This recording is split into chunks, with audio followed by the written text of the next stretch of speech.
வணக்கம். தந்தையின் பாட்காஸ்ட் செய்திகளை வாசிப்பது நான் கார்த்திகா பிரகாஷ். முதலில் தலைப்புச் செய்திகளை பார்க்கலாம். சென்னையில் புயல் மழையால் பாதிக்கப்பட்ட இடங்களில் முதலமைச்சர் ஸ்டாலின் நேரில் ஆய்வு. புயல் பாதிப்பில் இருந்து சென்னை மீண்டுள்ளதாக பேட்டி. மாண்டஸ் புயல் தாக்கத்தால் உயிரிழந்த 5 பேரின் குடும்பத்திற்கு தலா 4 லட்சம் நிவாரணம். அமைச்சர் KKSSR ராமச்சந்திரன் அறிவிப்பு. பிள்ளைச்சாவடி மீனவ கிராமத்தில் அமைச்சர் பொன்முடி நேரில் ஆய்வு. கடல் அரிப்பை தடுக்க நிரந்தர தீர்வு காணப்படும் என உறுதி. அதிமுகவை பிரதிநிதித்துவப்படுத்த எடப்பாடி பழனிசாமிக்கு அதிகாரம் எதுவும் இல்லை. உச்சநீதிமன்றத்தில் OPS பதில் மனு தாக்கல். வங்கதேசத்திற்கு எதிரான கடைசி ஒருநாள் போட்டியில் இந்திய அணி வெற்றி. இஷான் கிஷான் இரட்டை சதம் விளாசியதால் 227 ரன்கள் வித்தியாசத்தில் இந்தியா அபார வெற்றி. உலகக்கோப்பை கால்பந்து போட்டியின் கால் இறுதி சுற்று. போர்ச்சுகல் அணியை வீழ்த்தி அரையிறுதிக்கு முன்னேறியது மொராக்கோ. மற்றொரு ஆட்டத்தில் இங்கிலாந்து அணியை வீழ்த்தி அரையிறுதிக்கு முன்னேறியது பிரான்ஸ். இனி விரிவான செய்திகள். புயல் மழையால் காசிமேடு மீன்பிடி துறைமுகத்தில் ஏற்பட்ட பாதிப்புகளை முதலமைச்சர் ஸ்டாலின் ஆய்வு செய்தார். துறைமுகத்தில் நிறுத்தி வைக்கப்பட்டிருந்த 150க்கும் அதிகமான படகுகள் சேதமடைந்த நிலையில் அவற்றை முதலமைச்சர் ஸ்டாலின் பார்வையிட்டார். தொடர்ந்து மீனவர்களின் கோரிக்கைகளை கேட்டறிந்த முதலமைச்சர் MK ஸ்டாலின் அப்பகுதி மக்களுக்கு நிவாரணப் பொருட்கள் மற்றும் உணவு வழங்கினார். பின்னர் செய்தியாளர்களை சந்தித்த முதலமைச்சர் மாண்டோஸ் புயல் தாக்கத்தில் இருந்து சென்னை முழுமையாக மீண்டு இருப்பதாக தெரிவித்தார். மிகப்பெரிய மாண்டஸ் புயல் தாக்குதலிலிருந்து தமிழகம், அதிலும் குறிப்பாக சென்னை முழுமையாக மீண்டிருக்கிறது என்பதை முதல்ல நான் மகிழ்ச்சியோடு தெரிவிச்சுக்க விரும்புகிறேன். தமிழக அரசு எடுத்திருக்கக்கூடிய முன்னெச்சரிக்கை நடவடிக்கைகளின் காரணமாகத்தான், அதேபோல் அரசு ஊழியர்களுடைய அர்ப்பணிப்பு செயல்பாடு காரணமாக மக்கள் முழுமையாக பாதுகாக்கப்பட்டிருக்கிறார்கள். பெரிய அளவில் குறிப்பிட்டு சொல்லக்கூடிய அளவிற்கு எந்த சேதங்களும் இல்லை. மரங்கள் விழுந்திருப்பதை கூட உடனடியாக போக்குவரத்திற்கு இடையூறு ஏற்பட்டு விடக்கூடாது என்பதற்காக உடனடியாக அது அப்புறப்படுத்தப்பட்டிருக்கிறது. மாண்டோஸ் புயல் தாக்கத்தினால் உயிரிழந்தவர்களுக்கு தலா 4 லட்சம் ரூபாய் இழப்பீடாக வழங்கப்படும் என்று அமைச்சர் KKSSR ராமச்சந்திரன் தெரிவித்துள்ளார். சென்னை சேப்பாக்கத்தில் அமைச்சர் KKSSR ராமச்சந்திரன் அதிகாரிகளிடம் மீட்பு பணிகள் குறித்து கேட்டறிந்தார். பின்னர் செய்தியாளர்களிடம் பேசிய அமைச்சர், மாண்டோஸ் புயல் காரணமாக 5 பேர் உயிரிழந்துள்ளதாக தெரிவித்துள்ளார். பெரிய சேதங்கள் நமக்கு இல்லை. அதுக்கு கவர்மெண்ட் முன்னெச்சரிக்கை, முதலமைச்சருடைய முன்னெச்சரிக்கை, முதலமைச்சருடைய மானிட்டரிங் பவர், அவருடைய மானிட்டரிங் பவர் அவர் என்னை மட்டுமல்ல எல்லா அமைச்சர்களையும் ஆய்வு செய்தது. அந்தந்த மாவட்டத்தில் இருக்க அமைச்சர்கள்லாம் அந்தந்த பகுதியில் இருக்க சொல்லி ஆய்வு செய்தது. இதெல்லாம் தான் இன்றைக்கி இவ்வளோ பெரிய சேதத்தை குறைத்து இந்த சேதங்களுக்குரிய உரிய இழப்பீடுகளையும் அந்தந்த அமைச்சர்கள் அந்த பகுதியில் இருந்து வழங்க வேண்டும் என்று சொல்லி மாண்பு முதலமைச்சர் அறிவுரை வழங்கியிருக்கார்கள். அது கேட்டால் போல் நிர்வாகம் செயல்படும். மாண்டோஸ் புயல் தொடர்பாக தமிழக அரசு உரிய முன்னெச்சரிக்கை நடவடிக்கை எடுக்கவில்லை என அதிமுக முன்னாள் அமைச்சர் ஜெயக்குமார் குற்றம் சாட்டியுள்ளார். மேலும் மாண்டோஸ் புயலால் பாதிக்கப்பட்ட மீனவர்களுக்கு கூட்டுறவு சங்கம் மூலம் தமிழக அரசு இடைக்கால நிவாரணம் வழங்க வேண்டும் என்றும் அவர் வலியுறுத்தியுள்ளார். 10 நாள் அவங்க மீன்பிடி தொழில் போல 10 நாளுக்கு மீனவர் கூட்டு சங்கம் மூலம் பணம் கொடுத்தாங்களா? கொடுக்கவே இல்லை. சரி, இப்போ அடுத்த 10 நாளுக்கு அவங்க தொழில் போக முடியாது. அப்படி இருக்கும்போது இப்போ அவங்க வயிற்றில் ஈர துணி கட்டிட்டு இருக்க முடியுமா பசியும் பட்டினியோட?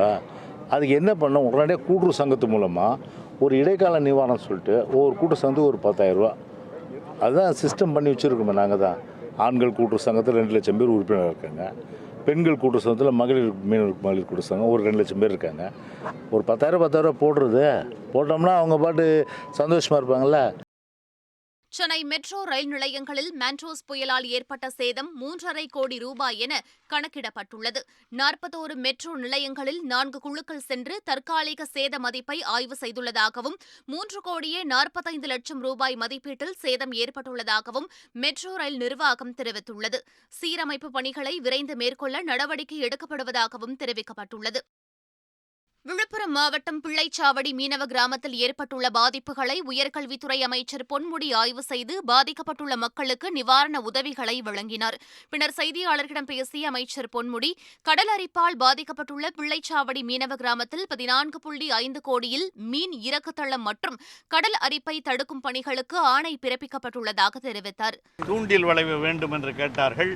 தூண்டில் வளைவிற்காக இங்கே அதற்காக மொத்தம் பிள்ளைச்சாவடி கிராமத்தில் 14.5 கோடி மதிப்பீட்டில் மீன் இறங்குதளம் மற்றும் கடல் அரிப்பு தடுப்பு பணிகள் மேற்கொள்ள ஆணை பிறப்பிக்கப்பட்டுள்ளது. அது கான்ட்ராக்ட்லாம் விட்டும் கூட வேலையெல்லாம் நாளைக்கே இது ஆரம்பிப்பதற்கான ஏற்பாடுகளும் மாவட்ட ஆட்சியர் அவர்கள் செய்திருக்கிறார்கள். ஆகவே முதலமைச்சர் அவர்கள் முன்பு ஆணையிட்டதன் அடிப்படையில் இங்கே இந்த ஓரளவிற்கு இந்த அரிப்புகள் 4-5 ஆண்டுகளாக இருந்த அரிப்பு தடுக்கப்பட்டிருக்கிறது. உடனடியாக நாளைக்கு கல் சுவர்கள் எல்லாம் எழுப்பப்பட்டு இதை தடுப்பதற்கான எல்லா நடவடிக்கைகளும் எடுக்கப்பட்டிருக்கின்றன. ஆந்திர மாநிலம் பிச்சாட்டூர் அணையில் உபரிநீர் திறக்கப்பட்டுள்ளதால் திருவள்ளூர் மாவட்டத்தில் ஆரணி ஆற்றின் கரையோர மக்களுக்கு வெள்ள அபாய எச்சரிக்கை விடுக்கப்பட்டுள்ளது. ஊத்துக்கோட்டை, பெரியபாளையம், ஆரணி, கௌரவப்பேட்டை, ஏலியம்பேடு, பொன்னேரி, பெரும்பேடு, ஆண்டார்மடம் உள்ளிட்ட 80க்கும் மேற்பட்ட கிராமங்களுக்கு வெள்ள அபாய எச்சரிக்கை விடுக்கப்பட்டுள்ளது. திருவள்ளூர் மாவட்டம் பூண்டி ஏரியில் இருந்து 5000 கன அடி உபரிநீர் வெளியேற்றப்படுகிறது. தொடர் கனமழை காரணமாக பூண்டி ஏரிக்கு வினாடிக்கு 10,000 கன அடி தண்ணீர் வந்து கொண்டிருக்கிறது. இதனால் பாதுகாப்பு கருதி 5000 கன அடி நீர் வெளியேற்றப்படுகிறது. இதனிடையே கொசஸ்தலை ஆற்றங்கரை ஓரம் வசிக்கும் மக்கள் பாதுகாப்பாக இருக்குமாறு திருவள்ளூர் ஆட்சியர் ஆல்ஃபிஜான் வர்கீஸ் அறிவுறுத்தியுள்ளார். மாண்டோஸ் புயல் தொடர்பாக வந்த 161 புகார்கள் மீதும் நடவடிக்கை எடுக்கப்பட்டுள்ளதாக சென்னை தீயணைப்பு மற்றும் மீட்புத்துறை தெரிவித்துள்ளது. அதேபோல் சென்னையில் காவல் பேரிடர் மீட்புக் குழுவினர் மற்றும் பெருநகர மாநகராட்சி ஊழியர்கள் இணைந்து சாலையில் விழுந்த 253 மரங்கள் மற்றும் 11 மின் கம்பங்களை அகற்றியுள்ளனர். மாண்டோஸ் புயலால் வாழ்வாதாரம் இழந்த மக்களுக்கு நிதி உதவி வழங்க வேண்டும் என பாமக நிறுவனர் ராமதாஸ் வலியுறுத்தியுள்ளார். இது தொடர்பாக தனது சமூக வலைதள பக்கத்தில் பதிவிட்டுள்ள அவர், புயலை எதிர்கொள்ள அரசு போதிய முன்னெச்சரிக்கை நடவடிக்கைகளை எடுத்திருந்ததாகவும் அதற்காக தமிழக அரசை பாராட்டுவதாகவும் தெரிவித்துள்ளார். எல்லாவற்றிலும் நுழைவுத் தேர்வை நுழைத்துக் கொண்டிருக்கும் பாஜகவுடன் அதிமுக கைகோர்த்துக் கொண்டிருக்கிறது என்று திமுக துணை பொதுச் செயலாளர் கனிமொழி கூறினார். திருச்செந்தூரில் நடைபெற்ற திமுக செயல் வீரர்கள் கூட்டத்தில் பேசிய அவர், தமிழ்நாட்டை காப்பாற்ற வேண்டிய கடமையை திமுகவுக்கு உள்ளதாக தெரிவித்தார். திராவிட இயக்கம் என்று சொல்லிக் கொள்ளக்கூடிய அதிமுக இன்னைக்கு திராவிட இயக்கமாக இல்லை, எந்த காலத்திலும் இருந்ததில்லை. இன்று யாரோடு அவர்கள் கைகோர்த்து நின்று கொண்டிருக்கிறார்கள் என்பது உங்களுக்கு தெரியும்.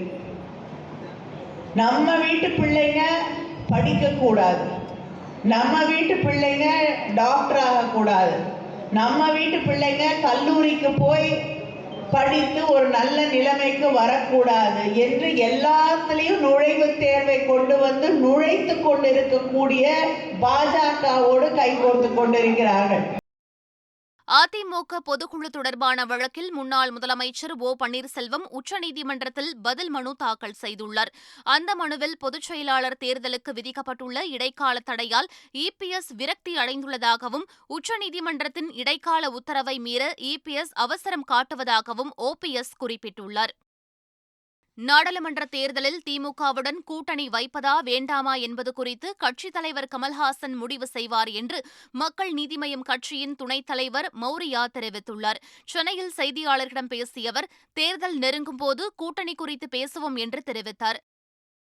அம்பேத்கரை இந்து மதத்தை சார்ந்த துறவியைப் போல சித்தரித்து காவி சாயம் பூச முயன்றதை கண்டித்து வரும் 12ஆம் தேதி விடுதலை சிறுத்தைகள் கட்சி சார்பில் தமிழகம் முழுவதும் ஆர்ப்பாட்டம் நடைபெறும் என்று அக்கட்சியின் தலைவர் திருமாவளவன் தெரிவித்துள்ளார்.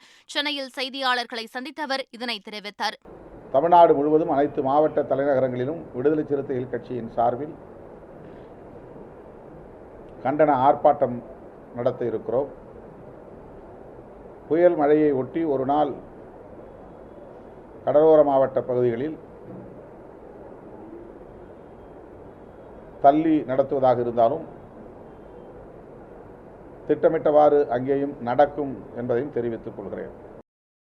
தமிழக அமைச்சர்களின் ஊழல் குறித்த அடுத்த பட்டியல் விரைவில் வெளியிடப்படும் என்று பாஜக மாநில தலைவர் அண்ணாமலை தெரிவித்த நிலையில் அமைச்சர்களின் மடியில் கனமில்லை, வழியில் பயமில்லை என அமைச்சர் செஞ்சி மஸ்தான் பதிலளித்துள்ளார். ஜனநாயகத்தில் எல்லாருக்கும் பேசுகிற உரிமை உண்டு.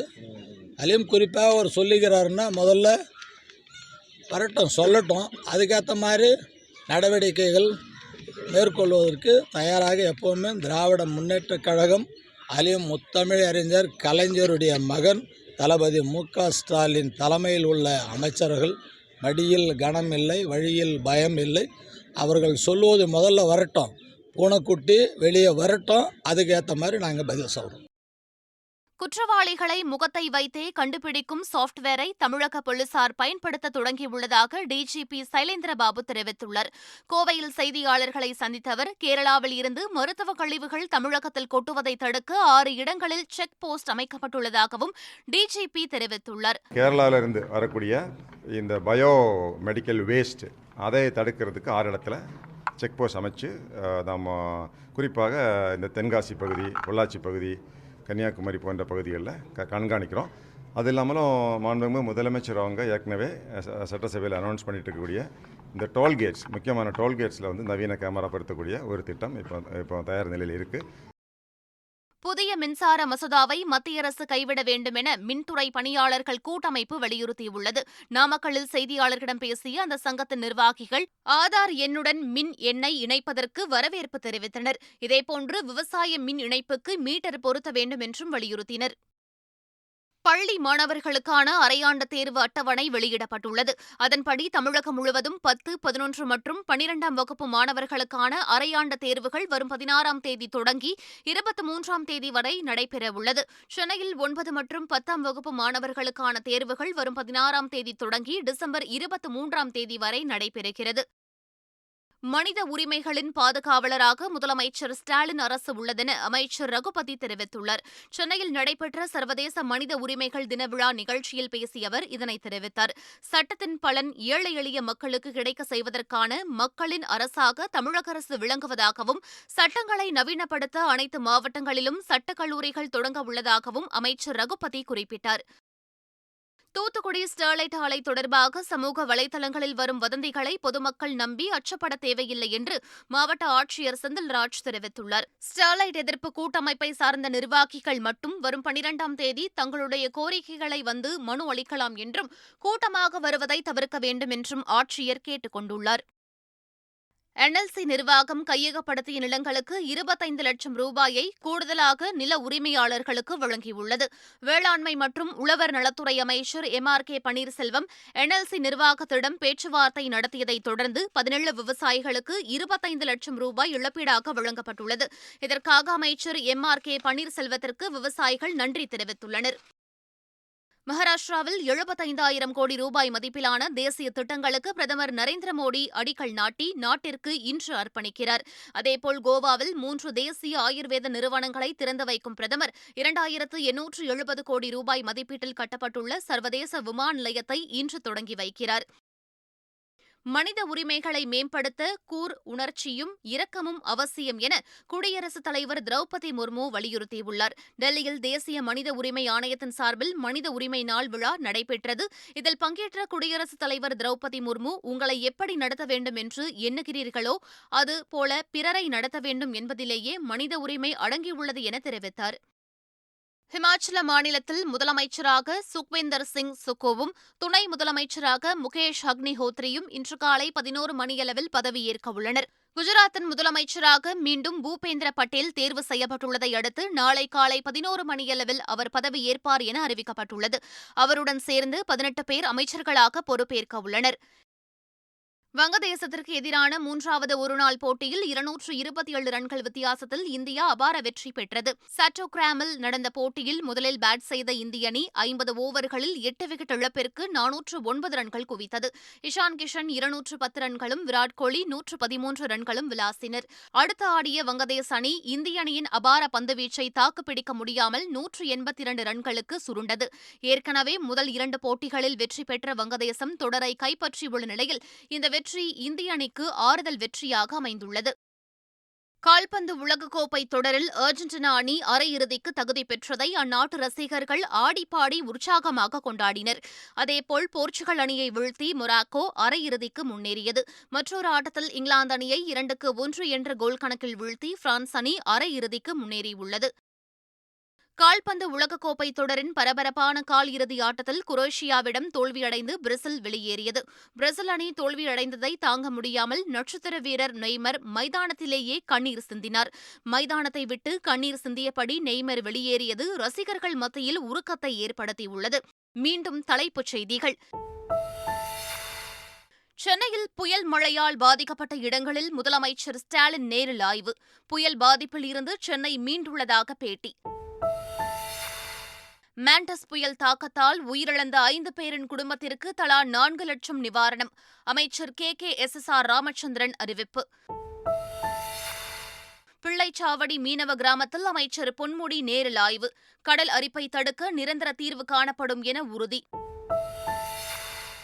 அதிமுகவை பிரதிநிதித்துவப்படுத்த எடப்பாடி பழனிசாமிக்கு அதிகாரம் எதுவும் இல்லை. உச்சநீதிமன்றத்தில் OPS பதில் மனு தாக்கல். வங்கதேசத்திற்கு எதிரான கடைசி ஒருநாள் போட்டியில் இந்திய அணி வெற்றி. இஷான் கிஷான் இரட்டை சதம் விளாசியதால் 227 ரன்கள் வித்தியாசத்தில் இந்தியா அபார வெற்றி. உலகக்கோப்பை கால்பந்து போட்டியின் கால் இறுதி சுற்று. போர்ச்சுகல் அணியை வீழ்த்தி அரையிறுதிக்கு முன்னேறியது மொராக்கோ. மற்றொரு ஆட்டத்தில் இங்கிலாந்து அணியை வீழ்த்தி அரையிறுதிக்கு முன்னேறியது பிரான்ஸ். இத்துடன் செய்திகள் நிறைவு பெறுகின்றன. வணக்கம்.